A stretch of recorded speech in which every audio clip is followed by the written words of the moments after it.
Muy buenos días a todos y bienvenidos una vez más al podcast del Pan Am Post. Hoy estamos con Edgar Fernández, banquero de inversión y profesor de finanzas. Edgar, muy buenos días. Muy buenos días, Vanessa. Muchas gracias. No, muchas gracias a ti. Edgar, la situación en España sí que está bastante difícil. Durante varios meses, quienes cubrimos noticias a nivel internacional estábamos fijándonos bastante en España porque casi todos los días hay noticias y cosas interesantes para cubrir.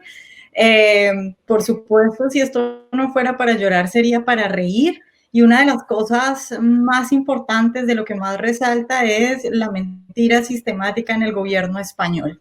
Yo no sé si tú quieras, tal vez empecemos hablando de todas las mentiras que ha dicho el gobierno español y de, bueno, todo lo que han tenido que aguantar los españoles con este señor que, bueno, no solo Sánchez, ¿no? Sino también Iglesias, con estos dos que parecen o enfermos o es que son de verdad malos. Pero bueno, empieza tú contándonos. Sí, bueno, cabe decir que no solo el gobierno ha sido muy malo en España. Tanta culpa tienen el gobierno como los medios de comunicación tradicionales.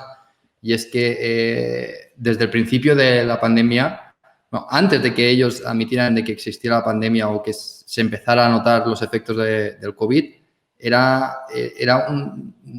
continuamente en las televisiones, en las radios, en los periódicos, mentiras, mentiras y mentiras. O sea, y por ponerte un ejemplo, el 22 de enero, ¿vale? Mucho antes de que aquí el gobierno admitiera que había un problema y que había que poner soluciones, el jefe del laboratorio de coronavirus del Centro Nacional de Biotecnología alertó ya que era inevitable que el coronavirus iba a llegar.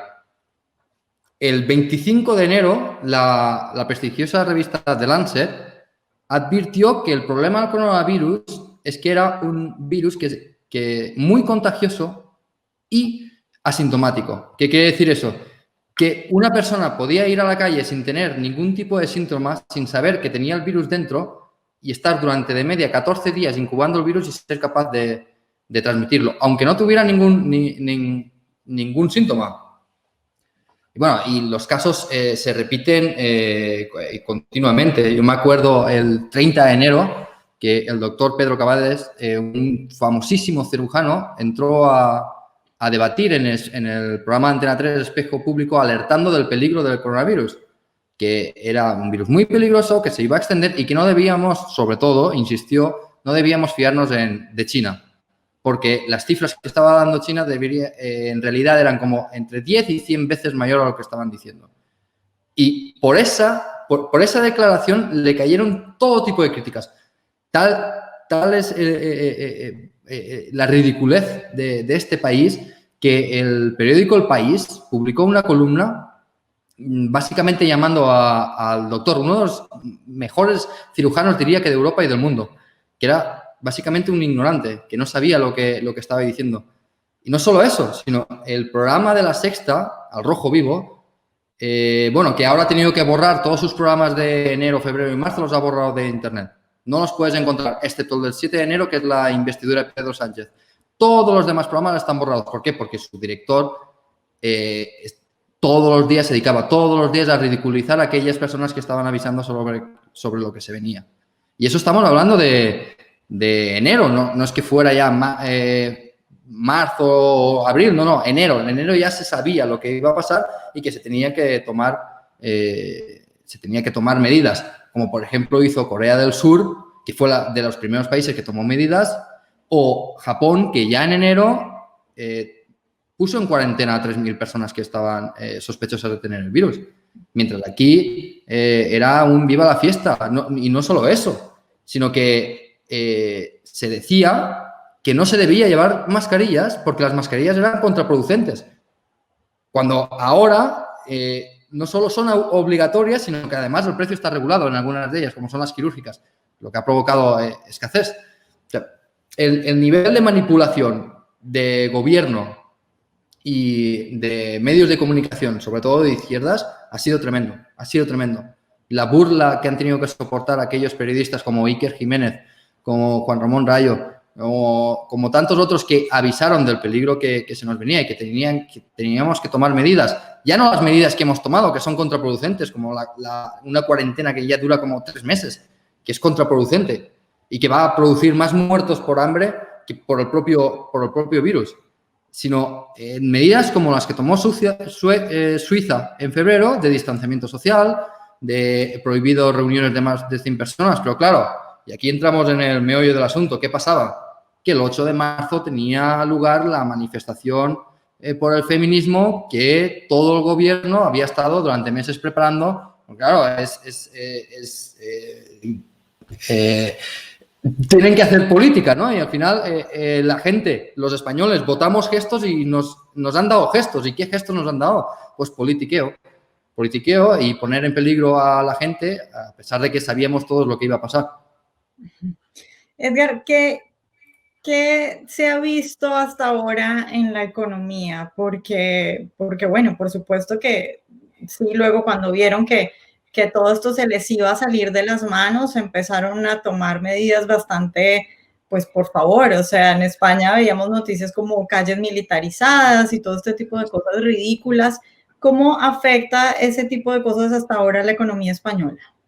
Bueno, es que el problema de estos ignorantes en economía que están en el gobierno es que no, ellos se piensan que la economía es como un televisor que le pones el ojo on según como quieras y se puede parar y después se vuelve a enchufar y ya está, pero eso no es así. Y más en un país como España tan poco capitalizado. ¿Y qué quiero decir con poco capitalizado? Pues que ni empresas ni individuos tienen el ahorro suficiente para poder sobrevivir 2 meses de parón. ¿Por qué es eso? Y es precisamente por las políticas que se han implementado en España en los últimos años, de subidas de impuestos, burocracias. Un país capitalizado, un país con ahorro, hubiera podido resistir mejor, como lo ha hecho Estados Unidos, un periodo de cuarentena. Pero es que aquí las empresas incluso ya no estamos hablando de empresas que tuvieran un mal plan de negocio o tuvieran una situación de deuda preocupante. No, empresas solventes, empresas con un buen modelo de negocio están quebrando. Porque es que no se puede parar la actividad y además si quieres parar la actividad tienes que dar flexibilidad. Que es lo que pasa en países como Estados Unidos o Suiza, que son muy flexibles. Entonces, te puedes permitir el lujo de estar un mes parado porque sabes que al volver la economía se va a reactivar, como ha pasado en Estados Unidos, que el paro ha bajado, cuando todo el mundo pensaba que iba a subir y se han creado 5 millones de puestos de trabajo, mientras que aquí vamos a subir otra vez al 23% de paro, vamos a tener un déficit del 11%, la deuda pública va a subir al 120%. Ya. Las consecuencias económicas que vamos a vivir por esta nefasta gestión de no actuar cuando había que actuar y cuando se actuó demasiado, porque la cuarentena 2 semanas, 3 semanas, un mes puede tener sentido, más no. En cuanto a la población se le dice mantenga usted la distancia de seguridad, póngase usted mascarilla. Si hubiéramos hecho eso desde el principio, no estaríamos donde estamos. ¿Y dónde estamos? Pues en un país que al borde de la quiebra, cuya economía se va a contraer más que incluso en la guerra civil. Nunca en el último siglo se había visto una contracción como la que vamos a vivir ahora y que las empresas, muchas, que no deberían quebrar porque tienen un modelo de negocio sostenible, van a quebrar. Edgar, hablemos, tal vez entremos como en detalle sobre esas medidas, porque la verdad es que si bien por esta época uno ve que en todos los países se están tomando medidas bastante tiradas hacia la izquierda y obviamente el keynesianismo vuelve y aparece bastante fuerte en estos tiempos, en España han sucedido cosas como intervención de los laboratorios, es decir, mientras que acá en Estados Unidos, por ejemplo, las empresas ya hacen sus propias pruebas para hacerle test a sus empleados, en España intervienen los laboratorios. Acaban de aprobar todo, no sé cómo le llamen exactamente en España, pero la renta mínima vital, no sé qué nombre le llaman. Sí, una renta mínima vital, sí. Acaban de aprobar eso. Tienes a iglesias diciendo una y otra vez que lo que hay que hacer es aumentar los impuestos a los más ricos. Entonces, hablemos en específico de esas medidas tan socialistas que parece que López Obrador, el presidente de México, dijo hace un par de meses que la pandemia le había caído como anillo al dedo. Yo creo que a Pablo Iglesias la pandemia también le cayó como anillo al dedo, y hablemos un poco de esas cosas en particular que fueron las luchas de Pablo Iglesias y que las sacó en semanas. Sí, es que para un partido como Podemos o una persona como Pablo Iglesias, la cuarentena o el coronavirus le ha venido de lujo. Es que está escrito en el manual de todo demagogo. Y ya lo decía Aristóteles en su momento. Esto hace milenios que lo sabemos. Aristóteles decía que la demagogia se centraba en la manipulación de los pobres, para así ganarse su favor y de esa forma asegurarse el poder a través del sentimentalismo, las promesas inviables, el miedo o la falsa esperanza. O como emperadores romanos como Tiberio, Calígula, Claudio o Nerón. O sea, es que ya desde entonces el mismo tipo de políticas, el mismo tipo de actitudes por parte de los políticos se ha llevado a cabo. Y es que tú aprovechas un momento de necesidad en el que identificas un enemigo externo, como en este caso puede ser el coronavirus, o los empresarios. Entonces dices, esta crisis no va a ser como la anterior, esta crisis la van a pagar los que más tienen y no los que menos tienen. Pero es que es mentira. Es mentira, porque, como te he dicho antes, el déficit público este año va a ser de 110.000 millones. Todas las subidas de impuestos a los más ricos, como mucho, en el mejor de los casos, sin que se marchen, pueden recaudar entre 400 y 600 millones. De 400 o 600 millones a 100.000 millones hay una diferencia muy grande. Y es que justamente hoy he visto la declaración de la ministra Montero que ha dicho, o sea, Vox le preguntaba, oye, díganos qué impuestos van a subir. Y le contesta, en nuestro presupuesto provisional de 2019 está puesto lo que vamos a hacer y no vamos a subir los impuestos a las clases medias y trabajadoras. Es mentira, porque en ese presupuesto de 2019 está incluida una subida de impuestos de hasta 6.000 millones. O sea, de 6.000 millones, de esos 6.000, 600 para los más ricos. Hasta 100.000 millones, que es un déficit más importante que en la última crisis con Zapatero, no se pueden financiar. Van a tener que subir los impuestos a todo el mundo porque el gasto no lo van a recortar. Estamos viendo ya a la ministra de Igualdad regalando millones a sus amiguitos o chiringuitos como, por ejemplo, en plena pandemia al gobierno no se le ocurre otra cosa que hacer un pedido de millones de euros a una empresa, un pedido sobre material sanitario, a una empresa en Andalucía sin trabajadores y cuya actividad es gestoría laboral. O sea, derrochando como estamos derrochando y subiendo los impuestos, teóricamente, solo a los ricos, no vamos a salir de aquí. Se va a buscar un enemigo externo, como han hecho todos los demagogos en la historia de la humanidad. Un enemigo externo que justifique las medidas duras. Y siempre se busca a la población pequeña que no se puede quejar, a los empresarios, a los ricos, que son una población muy, muy, muy pequeña y que no va a salir a la calle a quejarse. Es que es calcado a lo que hicieron asesinos como Hitler, que culpaba de todo a los judíos, cuando los judíos eran el 1% de la población en Alemania. No pueden tener toda la culpa ellos. Igual que echarle la culpa a los ricos ahora no tiene ningún sentido. Aunque le quitaras el 100% de todo lo que tienen, no arreglas ni un mes de nóminas. Claro, Edgar, yo no sé si haya hasta ahora encuestas sobre popularidad del gobierno, pero en general mi pregunta va hacia tú cómo percibes que la gente esté entendiendo esto, porque esto también depende de, o sea, el éxito que pueda tener Pablo Iglesias y Sánchez en su plan macabro, que por supuesto es la tragedia para España. El éxito que puedan tener depende de si la gente está entendiendo esto o no y de si la gente, si logran en realidad crear esa red clientelar de gente a la que le van a dar migajas y va a quedar enganchada ahí porque va a ser su única opción. ¿Tú cómo percibes, digamos, la opinión de los españoles en general sobre eso? Bueno, en el pueblo español ya nos quedan pocas esperanzas. Visto lo visto.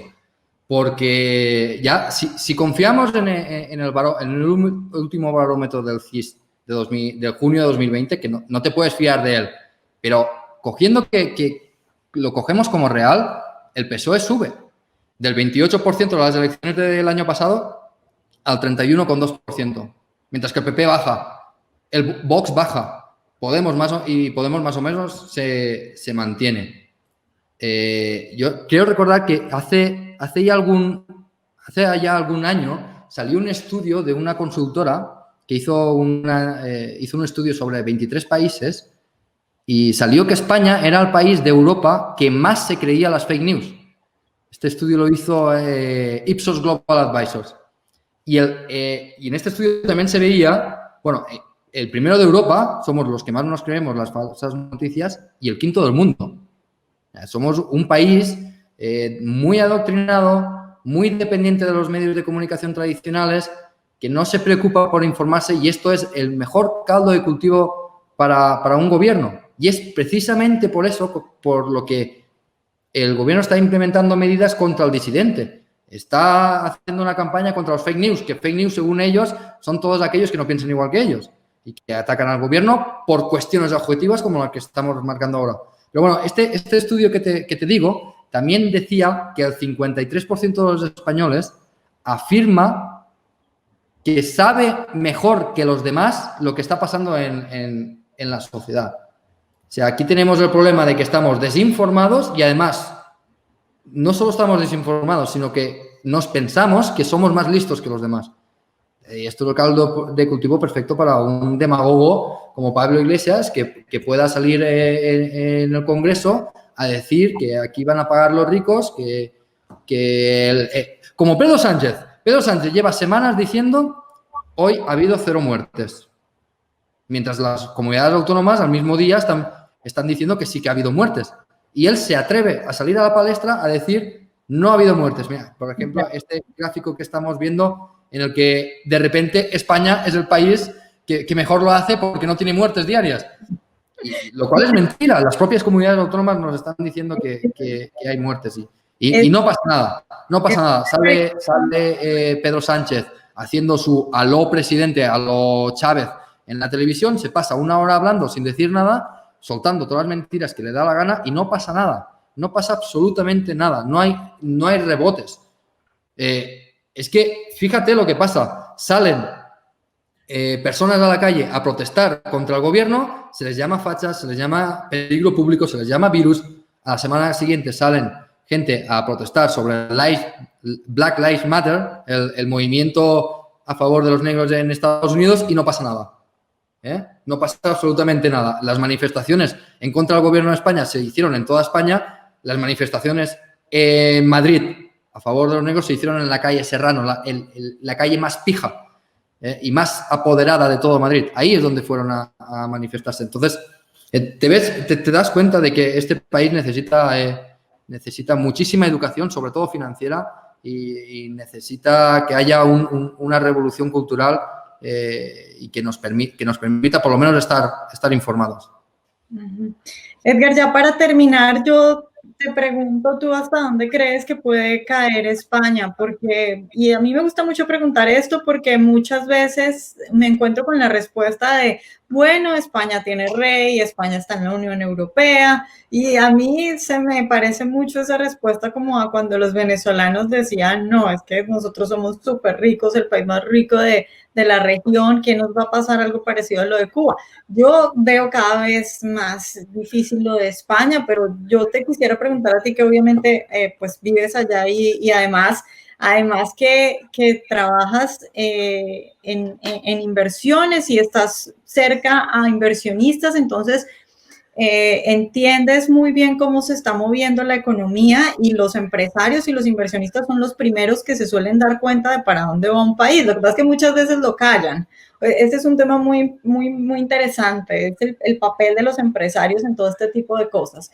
Entonces, ¿tú qué tan bajo crees que pueda llegar a caer España o qué tanto daño crees que puedan hacer Sánchez e Iglesias?